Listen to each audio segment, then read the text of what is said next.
नमस्कार, ये आकाशवाणी पटना है। अब आप खालिद रशीद से प्रादेशिक समाचार सुनिए। पहले मुख्य समाचार। केंद्र सरकार 2 चरणों में कराएगी जाति गणना के साथ जनगणना 2027।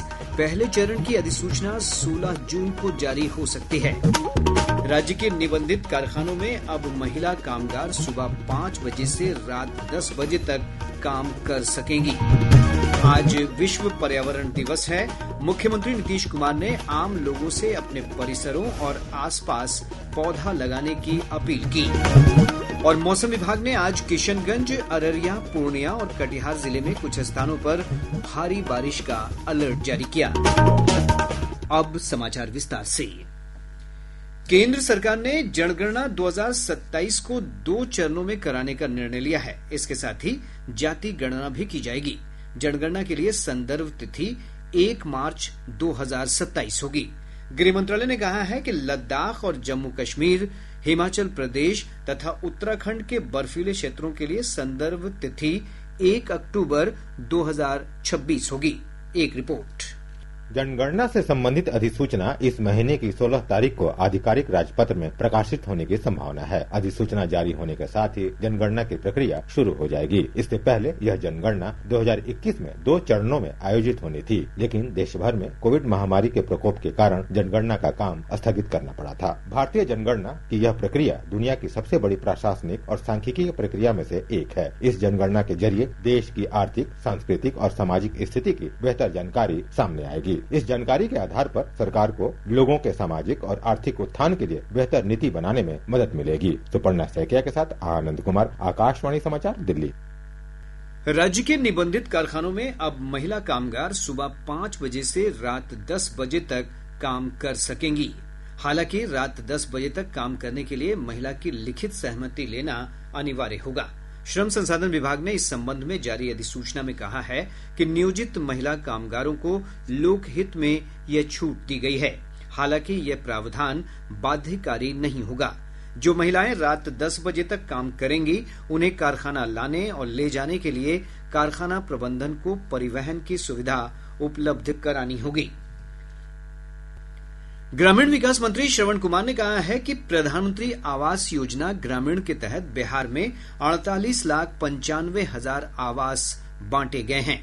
उन्होंने कहा कि वर्ष 2016-17 से 2025-26 तक के लिए इन आवासों की स्वीकृति दी गई है। ग्रामीण विकास मंत्री ने बताया कि अब नए सिरे से सर्वे कराए गए हैं। इसके तहत योग्य लाभार्थियों को प्रधानमंत्री आवास योजना ग्रामीण का लाभ मिलेगा। अब तक 37 लाख घर बनकर तैयार हैं। इनमें 39 लाख लाभुकों को तीसरी किस्त की राशि दी गई है। राजस्व और भूमि सुधार विभाग ने कहा है कि जमीन से जुड़ी समस्याओं का निपटारा अब पंचायतों में ही होगा। विभाग के अपर मुख्य सचिव दीपक कुमार सिंह ने बताया कि राजस्व कर्मियों को अनिवार्य रूप से पंचायत सरकार भवन में ही रहना होगा। उन्होंने कहा कि अगर पंचायत सरकार भवन नहीं है तो जहां भी पंचायत कार्यालय चल रहा है, कर्मियों को वहीं अपना कार्यालय रखना होगा। कर्मचारी संघ और सरकार से वार्ता के बाद राजस्व विभाग ने पत्र जारी कर यह निर्देश दिए हैं। मुजफ्फरपुर दुष्कर्म पीड़िता की मौत के बाद राज्य सरकार की ओर से उसके परिवार को आर्थिक सहायता दी जा रही है। उप मुख्यमंत्री सम्राट चौधरी ने बताया कि मृतका के परिवार को पहली किस्त के रूप में 4,12,650 रुपए की राशि खाते में भेजी गई है। इसके अलावा मुजफ्फरपुर जिला प्रशासन की ओर से परिवार को प्रति माह 7,750 रुपए की पेंशन की स्वीकृति दी गई है। चुनाव आयोग मतदाताओं की संख्या बढ़ाने के लिए विशेष अभियान चला रहा है। इसके अंतर्गत बूथ लेवल अधिकारी BLO घर घर जाकर 17 वर्ष से अधिक उम्र के युवाओं का नाम मतदाता सूची में शामिल कराएंगे। आयोग के निर्देश पर योग्य युवाओं से फॉर्म 6 भरवाया जाएगा। गौरतलब है कि बिहार में आगामी विधानसभा चुनाव को लेकर चुनाव आयोग के निर्देश पर 1200 वोटरों पर एक बूथ का गठन होना है। इधर प्रदेश के 6 नगर निकायों पटना, बोधगया, पूर्वी चंपारण, रोहतास, बक्सर और बांका में उपचुनाव के लिए आज नामांकन का अंतिम दिन है। इन निकायों में 28 जून को मतदान होगा, जबकि मतगणना 30 जून को होगी। देश भर के 30,000 से ज्यादा संगठनों ने इस वर्ष अंतर्राष्ट्रीय योग दिवस के अवसर पर होने वाले मुख्य कार्यक्रम योग संगम 2025 में भाग लेने के लिए पंजीकरण कराया है। इस वर्ष योग दिवस की थीम एक पृथ्वी एक स्वास्थ्य के लिए योग है। 11वें अंतर्राष्ट्रीय योग दिवस पर लद्दाख की शांत चोटियों से लेकर केरल के जीवंत समुद्र तटों, स्कूल के मैदानों से लेकर कॉर्पोरेट परिसरों और ऐतिहासिक मंदिर प्रांगणों, व्यस्त रेलवे स्टेशनों तक विविध स्थानों पर योग सत्र आयोजित किए जाएंगे। भारतीय रेलवे ने अनधिकृत बुकिंग के लिए 2.5 करोड़ संदिग्ध उपयोगकर्ता आईडी को निष्क्रिय कर दिया है। रेल मंत्रालय ने कहा है कि नई आधुनिक तकनीक के माध्यम से एजेंटों के अनधिकृत स्वचालित बुकिंग पर बहुत हद तक अंकुश लगाया गया है। इधर रेल मंत्री अश्विनी वैष्णव ने कहा है कि तत्काल टिकट बुक करने के लिए शीघ्र ही ई-आधार प्रमाणीकरण का उपयोग करना शुरू किया जाएगा। सोशल मीडिया पोस्ट में श्री वैष्णव ने कहा कि इससे वास्तविक उपयोगकर्ताओं को जरूरत के समय कन्फर्म टिकट लेने में सहायता मिलेगी। भारत में सेवा, सुशासन और गरीब कल्याण के सिद्धांतों से प्रेरित होकर एक दशक में महत्वपूर्ण परिवर्तन हुए हैं। आकाशवाणी समाचार आपके लिए पिछले 11 वर्षों में प्रमुख क्षेत्रों में सरकार के प्रयासों पर विशेष फीचर लेकर आया है। आज हम शिक्षा और खेल पर ध्यान केंद्रित कर रहे हैं, जो भारत की अमृत पीढ़ी, युवा पीढ़ी को सशक्त बनाने की कुंजी है।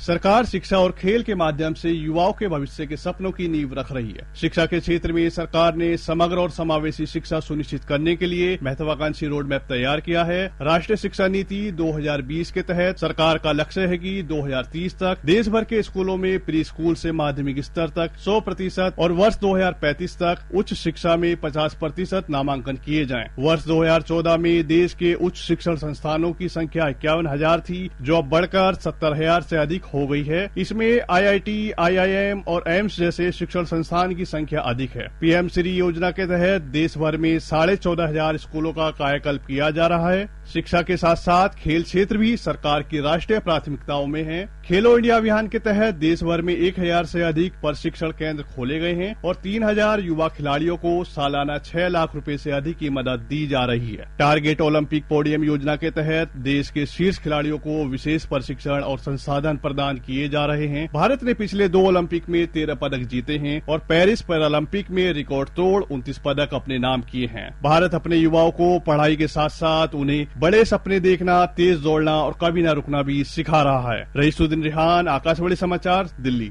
विकसित भारत का अमृतकाल, सेवा, सुशासन, गरीब कल्याण के 11 साल।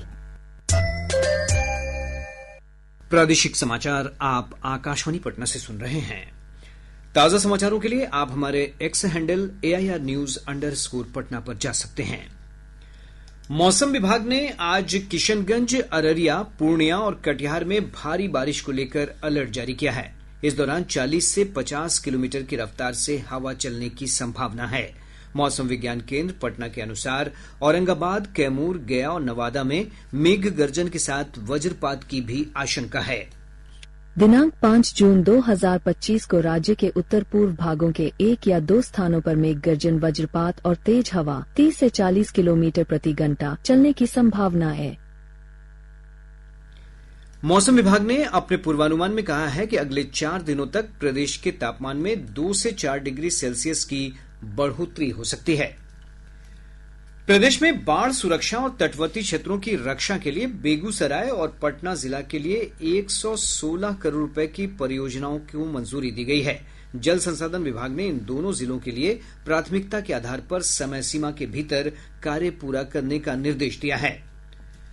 प्रदेश में कोविड के मामलों में बढ़ोतरी देखी जा रही है। पटना में पिछले 24 घंटों के दौरान 3 कोरोना संक्रमितों की पुष्टि हुई है। पटना के civil surgeon doctor Avinash Kumar Singh ने बताया कि जिले में अभी तक 22 सक्रिय मरीज हैं।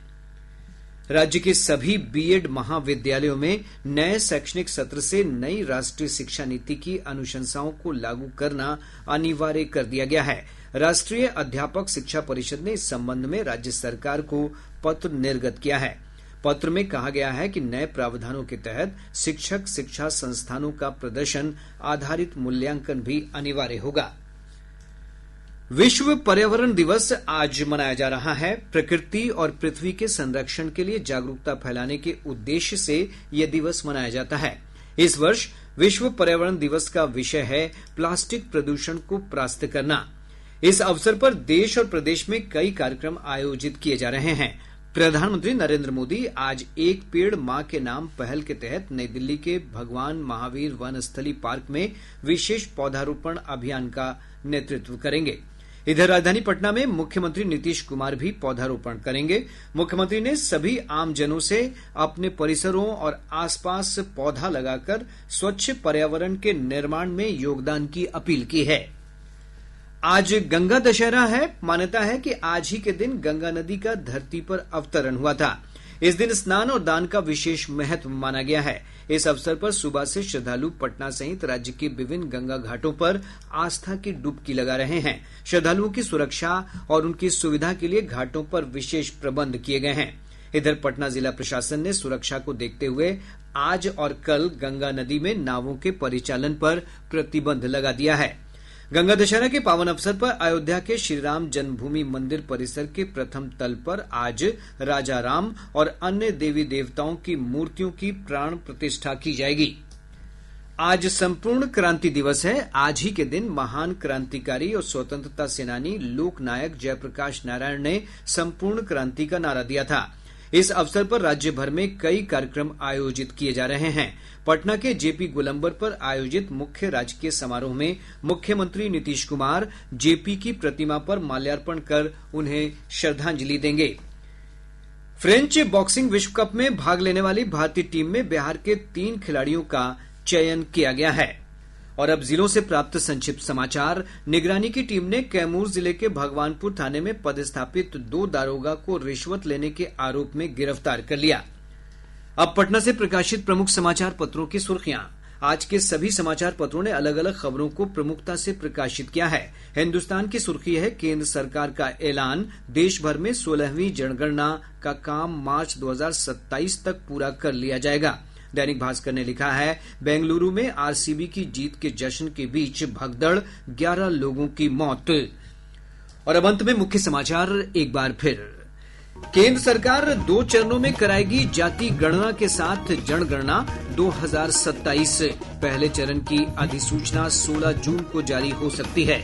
राज्य के निबंधित कारखानों में अब महिला कामगार सुबह 5 बजे से रात 10 बजे तक काम कर सकेंगी। आज विश्व पर्यावरण दिवस है। मुख्यमंत्री नीतीश कुमार ने आम लोगों से अपने परिसरों और आसपास पौधा लगाने की अपील की। और मौसम विभाग ने आज किशनगंज, अररिया, पूर्णिया और कटिहार जिले में कुछ स्थानों पर भारी बारिश का अलर्ट जारी किया। इसके साथ ही आकाशवाणी पटना से प्रसारित प्रादेशिक समाचार का ये अंक समाप्त हुआ। आकाशवाणी पटना से अगला समाचार बुलेटिन दोपहर 2 बजे प्रसारित किया जाएगा। नमस्कार।